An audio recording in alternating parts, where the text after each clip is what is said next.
नमस्कार, मी डॉक्टर प्रवीण डोरले, मनोमय बालरुग्णालयातर्फे आपले हार्दिक स्वागत। आज आपण बाळाच्या आरोग्याविषयी लोकांच्या मनात असलेले काही गैरसमज आणि त्याची वस्तुस्थिती याबद्दल जाणून घेऊयात। पहिला गैरसमज, बाळाच्या चेहऱ्यावर येणारे पांढरे डाग हे बाळाच्या आहारातील पोषणाची कमी किंवा बाळाला जंत होणे यामुळे येतात।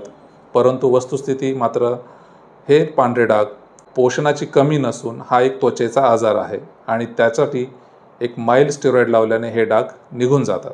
दुसरा गैरसमज, बाळ दात काढत असताना बाळाला सर्दी, ताप, जुलाब असे आजार होतात, परंतु वस्तुस्थिती मात्र वेगळी आहे। सर्दी, ताप, जुलाब हे व्हायरल इन्फेक्शनमुळे होतात, ना की बाळ दात काढत असल्यामुळे होतात। म्हणून यासाठी तुम्ही डॉक्टरांचा सल्ला घेणे आवश्यक आहे। गैरसमज तिसरा, टाळू माखल्याने बाळाची टाळू भरून येते, परंतु वस्तुस्थिती अशी आहे की बाळाच्या आहारात योग्य प्रमाणात विटॅमिन डी आणि कॅल्शियम दिल्याने बाळाचा टाळू योग्य वेळी भरून येतो।